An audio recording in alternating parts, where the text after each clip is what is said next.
उत्तर प्रदेश की राजनीति में इन दिनों शंकराचार्य वर्सेस सीएम योगी आदित्यनाथ की लड़ाई देखने को मिल रही है, जो कि राजनीतिक गलियारों में चर्चा का विषय भी बना हुआ है।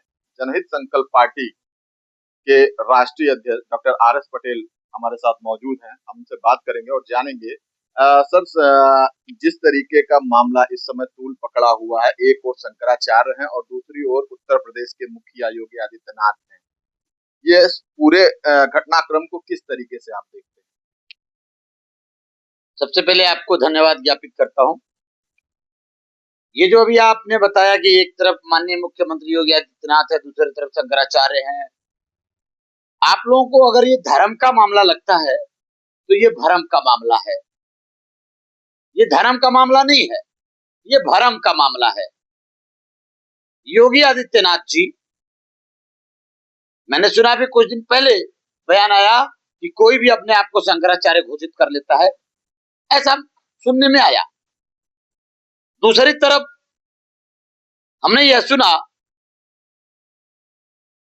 कि वो शंकराचार्य नहीं मानते, और अभी यह भी आया है कि बटुकों की चोटी खींच के, यह भी सुनने में आया था कि प्रशासन के लोगों ने, योगी जी के प्रशासन ने खिदामत किया था। और असल में दूसरा मामला यह भी आ गया है, योगी जी के कैबिनेट के ही डिप्टी सीएम साहब ने उन्हीं बटुकों को बुला करके उनका पूजन अर्चन भी किया। उन्हीं बटुकों को बुला करके नहीं, बटुकों को बुला करके पूजन अर्चन करने का काम किया। अच्छा, बटुकों को बुलाकर संदेश उन्होंने दिया। आपको ये फिर से कहता हूं, ये धर्म का मामला नहीं है, ये भरम का मामला है। क्या लगता है आपको, डैमेज कंट्रोल करने का प्रयास किया जा रहा है कि जिस तरीके की परिस्थितियां बनी हुई हैं? कहीं कोई डैमेज कंट्रोल नहीं भाई। असल में हम कृषक समुदाय के लोग हैं। हमारा धर्म, हमारा कर्म किसानी है। लेकिन मैं आपको आज क्लियर बता देता हूं कि दिल्ली और लखनऊ की कुर्सी टकरा रही है आपस में।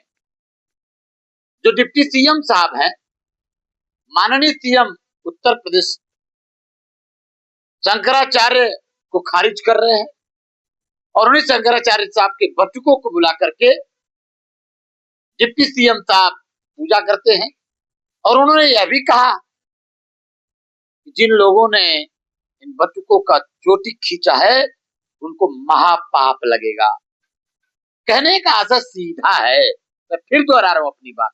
भाई धर्म का मामला नहीं है, तो प्रशासनिक कार्रवाई की बात भाई धर्म का मामला नहीं है। जो पुलिस इस तरीके की काम किया है, जिस तरीके का बच्चों को खींचा गया या जो भी मामला रहा है, वो सीधे सीधे प्रशासन के, पुलिस प्रशासन के ऊपर यह कह रहे हैं कि अगर इस तरीके का कोई अधिकारी कोई काम करता है तो ये जांच का विषय, और जांच के बाद अगर ये चीजें स्पष्ट होती हैं तो उस पर कार्रवाई होनी चाहिए। कितना दिन हो गया, क्या कोई जांच हुई? क्या कोई नियुक्त हुआ जांच का? क्या कोई कमेटी आपके सामने आज तक आई? यानी माननीय जी समर्थन करते हैं उस बात का, हमारे प्रदेश वाले माननीय जी। दूसरे वाले माननीय जी जिन्होंने अभी बोला है, आपको मैं क्लियर कर देता हूं, जो मेरा और समाज को भी जो मंतव्य दिखता है, धर्म नहीं भरम। दिल्ली और लखनऊ की कुर्सी टकरा रही है। लोग कहते हैं कि दो डिप्टी सीएम उत्तर प्रदेश में जो हैं, वो तो दिल्ली से ऑपरेट होते हैं, और माननीय मुख्यमंत्री जी के दाहिने बाएं नहीं, बल्कि वो दिल्ली वाले साहब के दाहिने बाएं हैं। और ये मामला फिर से कह रहा हूं, ये धर्म का मामला नहीं साहब, ये सरकार के भरम का मामला है और समाज को भ्रमित करने का मामला है। मतलब आपके कहने का मतलब है कि जिस तरीके से डिप्टी सीएम अगुवाई कर रहे हैं कि मामला तूल न पकड़े, और जो दोषी हैं वहां पे पुलिस अधिकारी हैं, ये पूरा एक तरीके से प्रोपेगेंडा बनाया जा रहा है। ना, प्रोपेगेंडा नहीं बनाया जा रहा। ये बताया जा रहा है कि मैं दिल्ली वाला हूं, तुम लखनऊ वाले हो। ये लखनऊ वाले साहब को सीधे शब्दों में आईना दिखाया जा रहा है। जनता भी ये आपस में इंजन टकरा रही है, ये टकरा करके 27 में चूर होने वाला है, नया कुछ होने वाला है। लेकिन योगी आदित्यनाथ जी की अगर बात करें तो वो खुद भी एक नाथ संप्रदाय से जुड़े हुए व्यक्ति हैं और सनातन धर्म को मानने वाले हैं। सनातन धर्म को लेकर के वो लगातार काम भी कर रहे हैं। एक गौ सेवक के रूप में भी उनको देखा जाता है। तो जो शंकराचार्य एक सवाल खड़ा कर रहे हैं कि गौ माता को राज्य माता का दर्जा दे दिया जाए, तो क्या उत्तर प्रदेश सरकार गौ माता को राजमाता का दर्जा नहीं दे सकती है?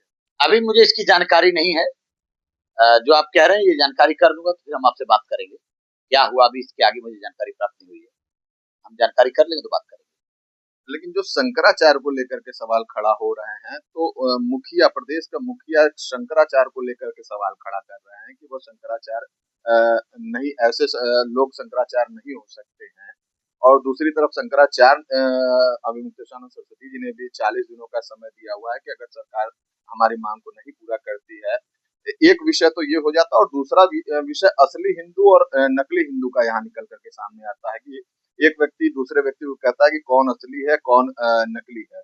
तो कहीं न कहीं इससे जो सनातन धर्मावलंबी हैं, उनके ऊपर ये असर नहीं पड़ेगा कि इस तरीके की चीजें उत्तर प्रदेश में देखने को मिल रही हैं? पहले तो हम इस बात को बिल्कुल खारिज करते हैं। बिल्कुल। मैंने पहले कहा धर्म की लड़ाई नहीं है, धर्म की लड़ाई है। धर्म वर्चस्व नहीं सिखाता, धर्म समानता सिखाता है, धर्म समता सिखाता है, धर्म ऊंच नीच की खाई खत्म कराता है। यहाँ तो धर्म नहीं था, यहाँ धर्म। भ्रम किसके द्वारा फैलाया जा रहा है? सरकार के द्वारा फैलाया जा रहा है, उत्तर प्रदेश के मुखिया द्वारा फैलाया जा रहा है, या शंकराचार्य द्वारा फैलाया जा रहा है? आप जिनको समझ रहे हैं वो आप समझ रहे हैं जहां से भ्रम फैल रहा है।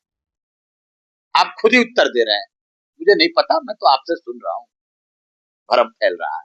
लेकिन उत्तर प्रदेश के मुख्यमंत्री का कहना ये भी रहा कि जिस जगह से शंकराचार्य जाने वाले थे, वहां पे भीड़ की संभावना हो जाती, इतनी बड़ी संख्या में लोग जा रहे थे, तो पैदल भी जाया जा सकता रहा।